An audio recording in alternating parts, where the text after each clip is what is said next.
So how much damage did a 17-year-old Durham lass cause when she invited revellers to a Let's Trash My House party while her parents were away? The answer is a staggering £20,000.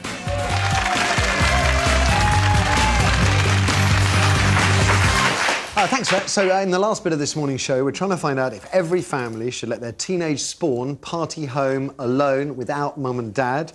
Steph, Janet and Dave's thoughts in a sec. 0207 173 5555 is the number for yours. Now, the advent of social networking sites has made your average teenage house party, ideally held when the rents are away, an even more precarious affair than it used to be.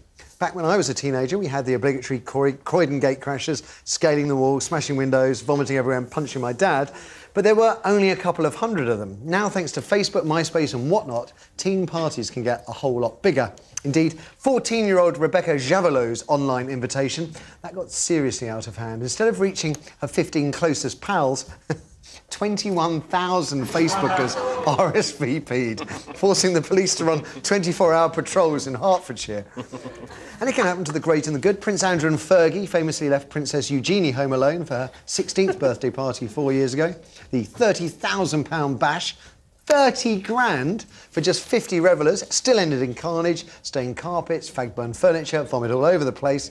But think of the stories, right, Stefan? Because you've had a party when you were younger, didn't you? Yeah.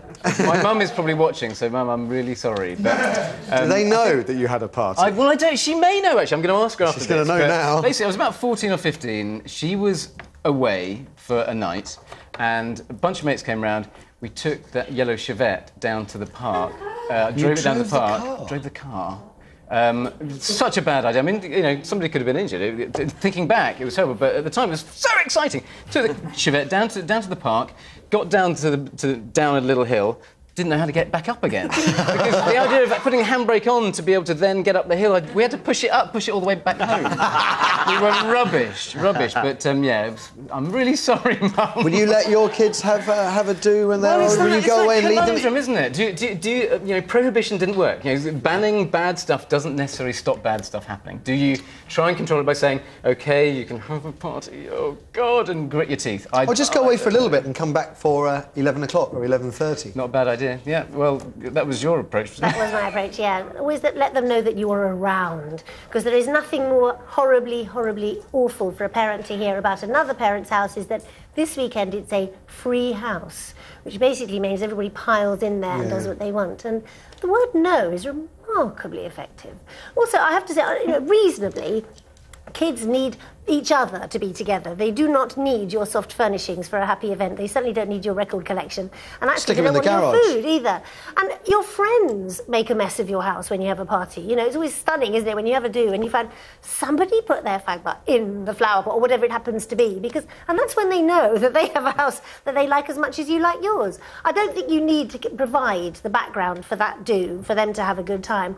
But yeah, they can have what we used to loosely call gatherings, where it was sort of controlled numbers of lovely young people. I wouldn't want to go down there when it was happening, but they knew we were upstairs, and that does make a difference. You've not let your kids, haven't they, grown up? No, we're just picking up. They might know you're upstairs, but I mean, all the people who picked it up on Facebook and Twitter, because it may not be your child, but one of their friends just says there's this party. Gets horribly out of hand. You come back at 11 o'clock and the police are outside and the drug bus, whatever. They're still trying to get in the police. I just absolutely not. I mean, because times have changed. Again, I know I'm harping, that's a theme I've got today, but times have changed. It's true, though. It is true. Well, bouncers, that's what you need. A couple of bouncers at the door. Invitations. Where's your invitation? Are you on the list? Actually, that's the solution. You go away, but you leave security. You're on to something. It's got to be a written invitation. You've got to be on the list. See, in my day, you remember the advert and the idea of trashing a party was somebody going around with a keg of Watney's Red Barrel and some cider, and then when everybody's gone home, somebody's drawn a moustache on the portrait. That was trashing. That was Anarchy.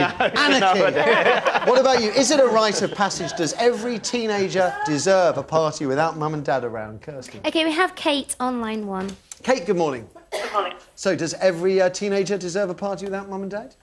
No.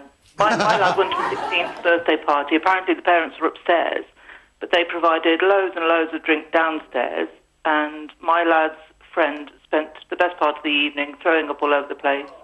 He ended up in the toilet, and they decided to leave him downstairs cloakroom. And when I asked how often was somebody checking on him, they said every half hour, and I said somebody should have been with that lad the whole time. Yeah, but you know, it's a rite of passage, Kate. No. Yeah. He went to Everybody, I don't know. I mean, I don't know. Yeah, but you were talking about happy memories and stuff. I know a girl who went to a party and they said she was drunk and where's the downstairs bathroom? And she went in and it was just a bathroom. There's no toilet in there, so she just used the sink. And obviously, was that drunk? It came off the wall with the weight of her, and she collapsed and pipe burst. And somebody opened the door and she's unconscious on the floor with her underwear around her ankles and the water shit in there. What's her name? B-Day. That's what she said to her. Your B-Day is very high. Kate, thank you for that. We'll have a very quick one. OK, we have Alison on line 2. Alison, very quickly, would you allow kids to have a party without mum and dad? I have done it. I let my two nephews move in, and my stepdaughters bought a boyfriend over from Spain and then moved into my house.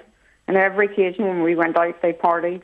And I have literally trashed my house from top to bottom, and there are sperm samples left on every sofa. Oh! Even on the computer chair. God, Alison, I've got to stop. I said it's going to be quick, and that is what it has got to be. Was quick. All out of time. Doesn't get any quicker. Always a pleasure, Dave. I have to say, really a pleasure. Great to see you again. Under the microscope, just a tenner. That is half price if you buy it from our website. I'm sorry about that. Tenner. It's just the way it is. Half price. Well. Now, Janet and Stefan, thank you very much for a wicked show. Ladies and gents, show them some love.